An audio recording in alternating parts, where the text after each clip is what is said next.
continuando con nuestro ciclo acerca de la historia de la música y su relación con el ocultismo y el esoterismo, junto a Mel Haller.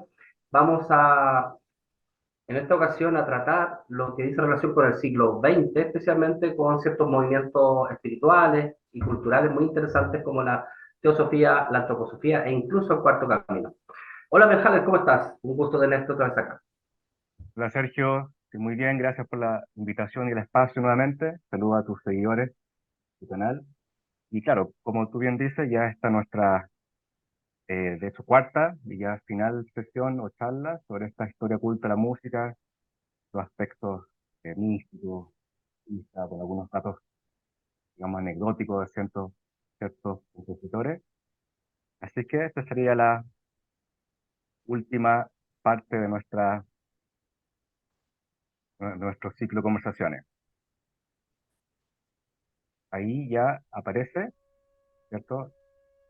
El título, Historia oculta de la música, parte 4. Como tú dices, Sergio, claro, vamos a adentrarnos en el siglo XX, pleno siglo XX, bueno, quizá un poquito antes del siglo XX, tocando algunos temas místicos y espirituales como la teosofía, la antroposofía, cuarto camino, en relación con unos músicos del siglo XX.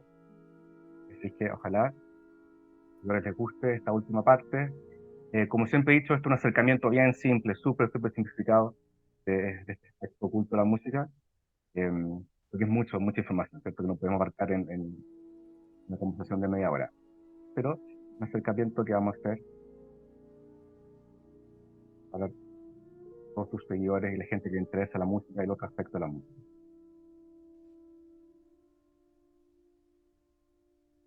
Ok, y bueno, acá tenemos la afamada Sergio, ¿cierto? H.P. Blavatsky, eh, que en 1875, cuando crea este sabor de la teosofía, este sistema. En relación con la música, Sergio, el número 7, que es muy presente en la teosofía, según bueno, los teósofos, se relaciona y está estrechamente vinculado a la música. Eh, Número 7. Y también las letras, las sílabas y las palabras son, como sonidos, ¿cierto? Que contienen intrínsecamente un color y un número. Y todo esto es parte de la filosofía o sistema también de la teosofía, por lo que también podemos deducir que los mantras, ¿cierto? Producen, que son sonidos también, producen este efecto que puede tener sobre la materia, ¿cierto? Todo esto es una especie de introducción muy simple de lo que podría ser la teosofía en relación con la música, ¿ok? Tú sé que puedes contarnos más quizás sobre la teosofía como sistema de manera más completa aquí. Sergio. Sí, sin duda que fue como uno de los movimientos neoespirituales más importantes que influyó grandemente en todo lo que va a venir después, ya sea en un sentido como de la gente que lo valida la teosofía o sus detractores. Por ejemplo, René Guénon, un autor tradicionalista que va a considerar la teosofía como Julius Evola también como una especie de pseudo espiritualidad, de una forma súper categórica, súper crítica. Pero igual hay que reconocer la tremenda influencia que ha tenido Blavatsky en todo el ocultismo hasta el día de hoy. Es una de las grandes referentes, como digo, para bien o para mal, pero nadie puede negar su tremendo legado. Una mujer que anduvo en la India, que viajó por varios países, que tuvo harto conocimiento. Se dice incluso que pudo haber venido hasta Chile. Se sabe que sí estuvo en Perú, pero posiblemente también en el norte de Chile. Y hay todo un tema ahí con las cuevas y como estos túneles que están ahí como subterráneamente uniendo a Ecuador, Perú y Chile. Hay también unas teorías por ahí bien curiosas, así que tremenda mujer, muy importante. Sobre todo a la gente que le gusta el feminismo, por ejemplo, Blavatsky podría ser un referente también al respecto. Claro, ¿no? Y bueno, ya acercándonos al mundo de la música, ¿cierto? Hubo un músico teósofo, o sea, no muy conocido dentro de los maestros del siglo XX, se llama Alexander Scriabin. Y él, bueno, sí, fue un estudioso de la teosofía, también de la filosofía nietzscheana, eh, y su obra y digamos, su curiosidad filosófica y espiritual lo llevó a crear obras bien impresionantes en que trataba de expresar toda esta, digamos, el sistema teosófico en su obra. Una obra que es muy importante de él que se llama Mysterium, del año 1903. Que al parecer nunca pudo terminar completamente, pero la proyección o la idea de él, el plan de él era hacer una obra que pudiese tener en una especie de conjunción de artes, que involucrara la música, la danza, incluso los aromas, a través de inciensos, una proyección de colores. Era toda una obra bien completa que tenía pensada para hacer, incluso en una especie de domo en el Himalaya, en un templo en el Himalaya. Era su idea. La obra, si se hubiese llevado a cabo, hubiese tomado una semana en su montaje, digamos. Entonces era una obra bien compleja y que podría ser considerada como una especie de precursora del expresionismo musical, que vino mucho tiempo después. Entonces fue un tipo bien adelantado a su tiempo en términos de pensamiento artístico. Él tiene varias obras que, insisto, no son muy conocidas, estos principios del siglo, ¿cierto? Del siglo XX. Una obra que se llama Sonata Sexta, de 1911, que según él le fue dictada por Lucifer. ¿Te acuerdas? Dice que en algunos momentos de las conversaciones anteriores vimos algunos casos como Tartini, ¿cierto? Que recibió esta especie de sonata de violín que fue dictada por el diablo en un sueño, ¿te acuerdas? Y él después se despierta y la traspié. Bueno, hay varios casos así que se mencionan en la historia, incluso en el siglo XX también. Un caso es Cadín, que dice también que en un momento dado el Lucifer, ¿cierto? Le dicta una obra y él la transcribe de manera más como casi automática. La sonata sexta, que se llama también Sonata Lucifer, también tiene una sonata novena, se llama también Misa Negra, y otros autores que del siglo XX también, principios del XX, que también tienen esta conexión con Lucifer o que dijeron haber sido también influenciados por la voz de Lucifer en su sueño, que es Carl Nielsen y Paul Kinderman. Tienen prácticamente la Serina, Dark Demon, como les digo, principios del siglo XX.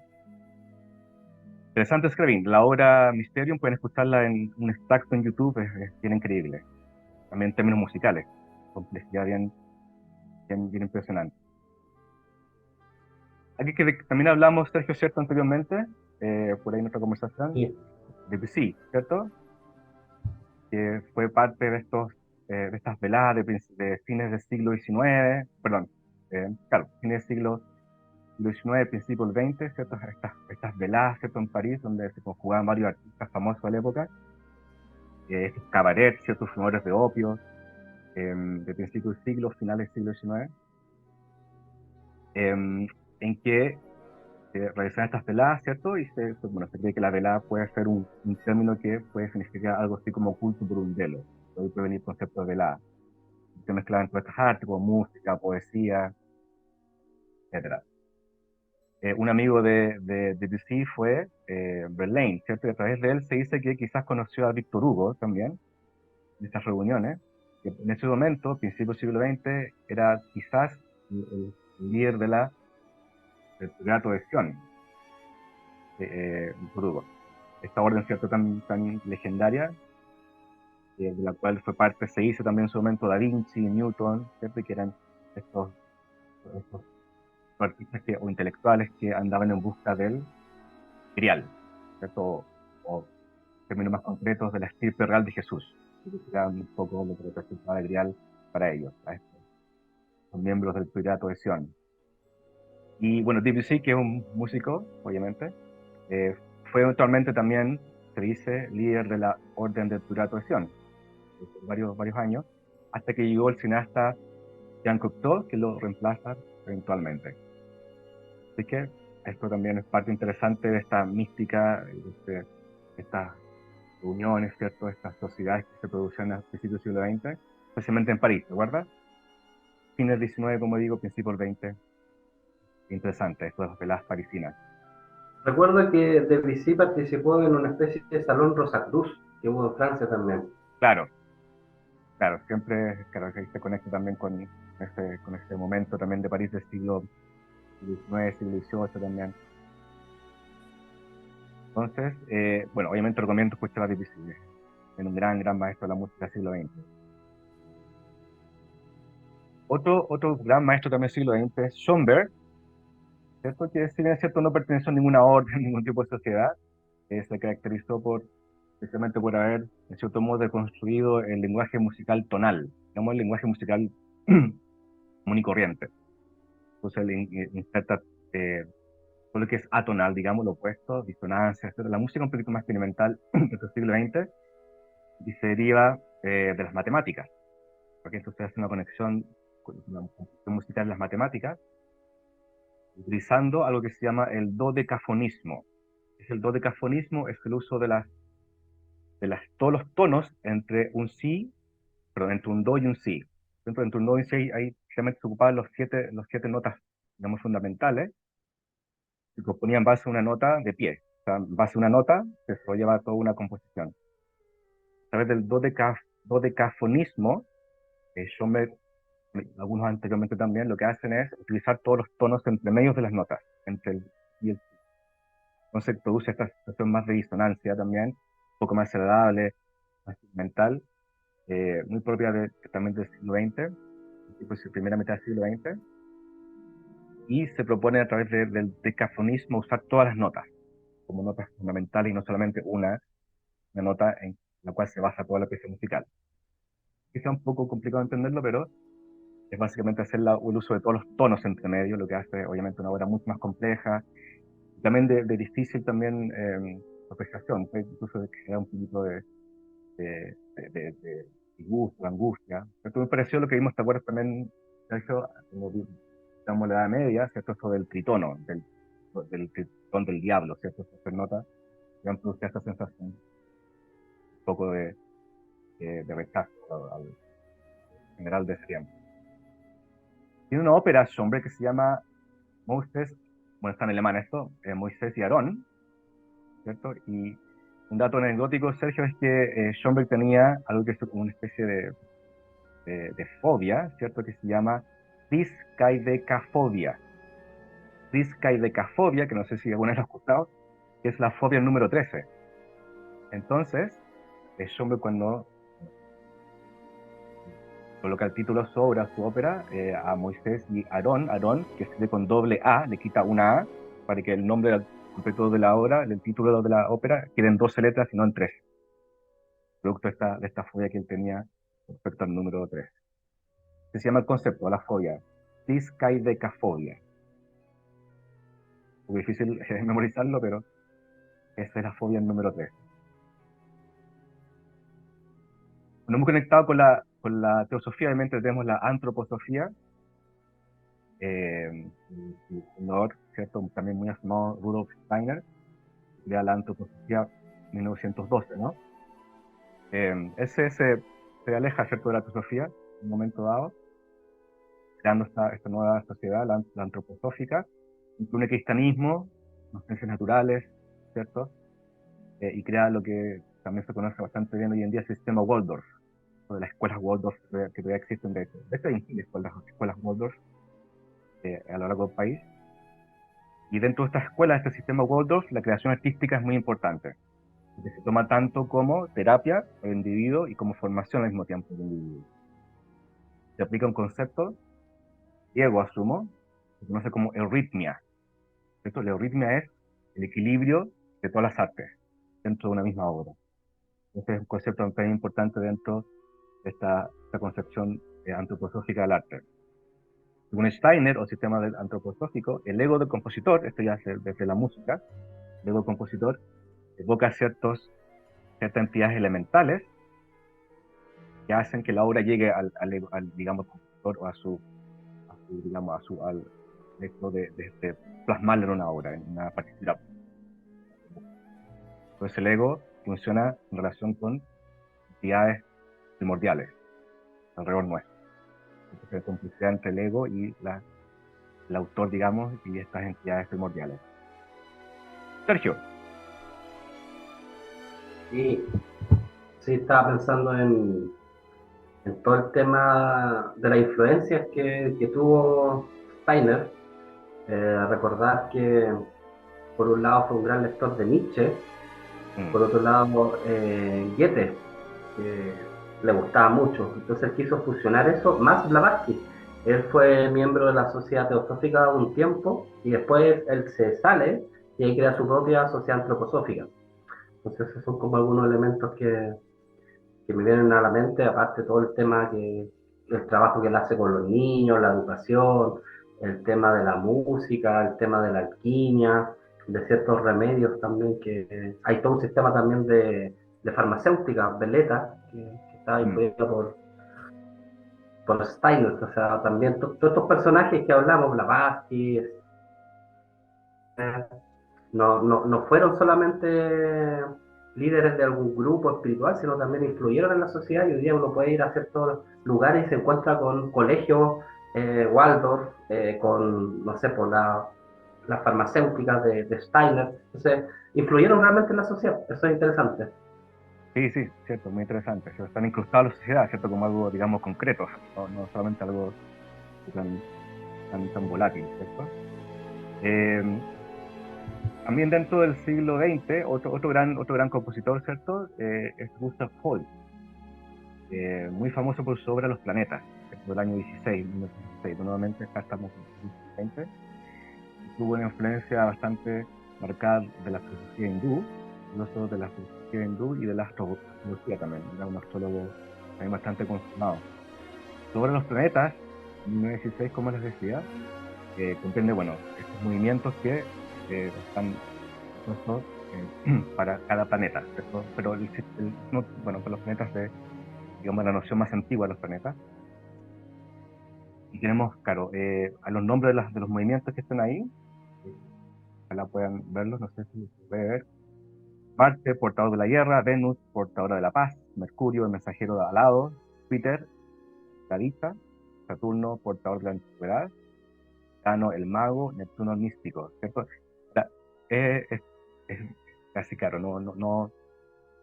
es imposible no pensar, ¿cierto?, en estos planetas, ¿cierto?, cuales les impone este movimiento Paul, en arquetipos, ¿cierto? Arquetipos, pero bien establecidos, pueden conectados con cada virtud o cada aspecto de cada planeta, ¿cierto? Una obra también bien impresionante bueno, por el tiempo que estamos hablando, ¿cierto? Es 1916. Y un dato curioso, bueno, un par de cosas, ¿cierto? Hulk se cree que también fue, no se estableció, pero al parecer eh, digamos, miembro quizás del partido nazi. Puede haber sido una de sus, bueno, parte de su biografía. No está realmente comprobado. Y otro aspecto musical es que escuchan el inicio de los planetas, que es, bueno, el primer movimiento es Marte, los primeros acordes, ¿cierto? Los primeros arreglos de Marte son muy parecidos a los primeros arreglos de la marcha imperial de John Williams, estoy hablando de Star Wars. Ahora, la música de John Williams es de los años 70, ¿cierto? Pero Holst es del siglo XX, entonces, por ende, muy probablemente, seguramente John Williams hizo una especie bueno, de copia de este movimiento, Marte. Si quieren compararlo, Marte, Gustav Holst, la marcha imperial, John Williams, Star Wars, bien parecida. Justamente parecida, diría yo. Eh, bueno, llegamos también ya, cuando, esto ya es primera mitad del siglo XX. Cuarto camino, Sergio. Bueno, hay harto que mencionar acá, o sea, de hecho uno podría hablar eternamente de Gurdjieff y su camino, un camino para mí muy valioso. Tengo mucho cariño a la obra de este caballero. En el fondo es como el trabajo de sí mismo, trabajo sobre uno, pero de forma integral. Es difícil como situar a Gurdjieff y calificarlo porque en el fondo crea como todo su propio camino. Entonces, hay gente que puede ver ciertas cosas como de alquimia en él, como una alquimia que trabaja como desde el aspecto más de los centros energéticos, otra gente que va a ver el tema de la influencia del sufismo en él, otro del ortodoxo griego, por ejemplo, porque él fue armenio y se nutrió de todos esos conocimientos donde vivía. Entonces es difícil de definirlo, pero sin duda que es un hombre muy valioso para quienes quieran como sumergirse como en el autoconocimiento. Uno de los grandes maestros, ¿cierto? Siglo XX. Eh, Sí, bueno, él tiene relación también con el arte, ¿cierto? Cuarto Camino que une la música con la geometría y la danza, ¿cierto? Según Gurdjieff hay tres fuerzas activas, ¿cierto? Una positiva, una negativa y una que neutraliza ambas. Por eso que el número 3 es muy importante para Gurdjieff, incluso dentro de la composición musical, ¿cierto? Él también componía música y para él los arreglos ideales eran en tríada, de grupo de tres notas, para reflejar esta importancia como universal del número 3, el eterno número 3. Con su, digamos, compañía, por así decirlo, su grupo, la gente que lo rodeaba, en 1923 estrenan La Lucha de los Magos, que es una obra de danza sagrada, específicamente, trata de plasmar el pitagorismo coreográfico, esto es llevar al escenario, desde la danza, ciertos aspectos del pitagorismo, en que la coreografía, que representaría algo así como un libro, el ritmo de la danza representaría algo así como una frase, la postura de los bailarines representaría algo así como una palabra. Entonces, muy hermoso eso, ¿no? Como la danza, ¿cierto? Y su movimiento y la coreografía representa otros aspectos también de manera simbólica. Es una forma muy poderosa de comunicación, un mensaje, a veces, en este caso, del pitagorismo coreográfico, ¿sí? En el cual, al parecer, Gurdjieff sabía mucho. Una manifestación de la mística sufí, ¿cierto? Que tú también lo ves, sabes, Sergio, son los derviches. En las fotografías se ven, ¿cierto? Estos bailarines místicos, ¿cierto? Que, bueno, su nombre derviches viene de persa, ahí también está la influencia persa también que está en Gurdjieff, de los antiguos persas, y la palabra derviche significa visitador de puertas, ¿cierto? Y que fue fundada esta rama por Mevlana Rumi en el siglo XIII. El giro, bueno, representa el giro de los derviches, ¿cierto? Que este baile en círculo representa el baile de los planetas. El rostro siempre está inclinado hacia Dios, ¿cierto? Poner atención a la postura de ellos. La mano derecha está abierta hacia el cielo, recibiendo la bendición de Dios, y la mano izquierda está abierta hacia la tierra para transmitir la bendición de Dios. Las capas negras representan lo material, las faldas blancas representan un sudario, y el sombrero, y en particular, representa la lápida. Esos son todos símbolos de muerte iniciática, básicamente. Bueno, la indumentaria de ellos bien atractiva, bien hermosa, ¿cierto? Bien simbólica a la vez también. Y hay una película también de la cual tú sabes harto, Sergio, que es su encuentro con hombres notables, ¿no? La película un poco biográfica de Gurdjieff, sí. ¿cierto? Del año 79. Y se ven todas estas danzas pitagóricas, místicas, simbólicas, que, bueno, está en YouTube, creo, ¿no? La película creo que está en YouTube. Sí, sí, todavía está en YouTube. Sí, Se llama, hay que bueno, aprovechar de verla, vale la pena. está en inglés, ¿cierto? Los Meetings with Remarkable Men.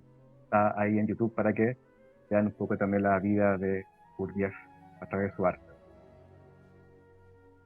Heisenberg, Werner Heisenberg no es un músico, pero tuvo que, bueno, tiene una relación, digamos, más científica con la música, en el sentido que él, aparte a partir de la teoría cuántica, en que la materia se divide en electrones, fotones y los quarks, él describe otra partícula o otra noción mucho más íntima o ínfima de la materia, que es la cuerda, él lo llama cuerda, ¿cierto? O sea, después del electrón, algo más pequeñito que es el fotón y algo más pequeño que es el quark, y que dentro de todo eso, aún más adentro, adentándose en la materia, algo existe que se llama la cuerda.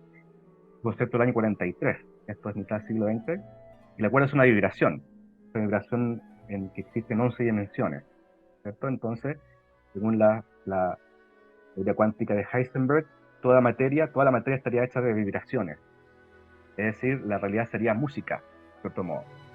está la conexión de la teoría cuántica, la cuerda de Heisenberg con la música, el sonido, la vibración, etcétera, cual se habló mucho dentro de este periodo, ¿cierto?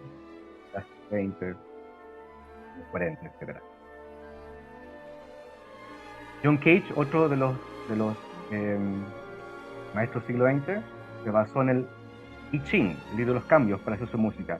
Usó el I Ching, este sistema oracular, adivinación, ¿cierto?, que él usó para usar sus variables en sus composiciones musicales, ¿ya? Puede traspasar ciertas, eh, digamos, temas del I Ching, digamos, de los hexagramas del I Ching, pasado a la música. Entonces, para determinar duraciones de nota, alturas de nota, intensidad, densidad, etc.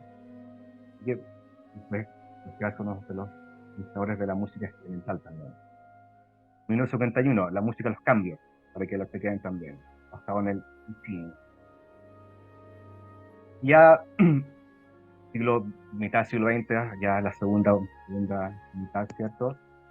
Y a Xenakis, que propuso la aleatoriedad en el proceso compositivo. Él creó la música electrónica, por ejemplo, unizó la música electrónica, la música concreta igual, el usar instrumentos o objetos cotidianos como una batidora, un teléfono, para la música. También puso lo que es la música estocástica, que es componer en base a ciertas referencias aleatorias o del azar, o puede ser el índice de la bolsa, o puede ser una tirada de dados. En base a eso, componer. El arquitecto, era matemático, una obra importante de él es Metástasis, del año 54, perdón, también, que es muy, muy interesante. Es la mitad del siglo XX, segunda mitad. Yanis Xenakis. Si quieren indagar más, les dejo acá como referencia bibliográfica Historia oculta de la música del español Luis Antonio Muñoz, un músico investigador, ¿okay?, que tiene este muy interesante libro que se llama literalmente Historia oculta de la música, magia, geometría sagrada, masonería y otros misterios. Si quieren quedar y indagar mucho más, está también parte de la bibliografía que usé para esta, bueno, muy humilde investigación. Esta sería ya la última sesión de nuestro ciclo de conversación. Sergio.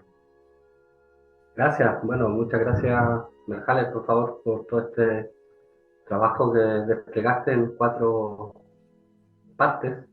Eh, si alguien no ha visto las partes anteriores, si bien es cierto, son de alguna manera autoconclusivas, pero la idea es como darle una continuidad para no perderse ciertas informaciones que pueden complementar los capítulos anteriores o posteriores.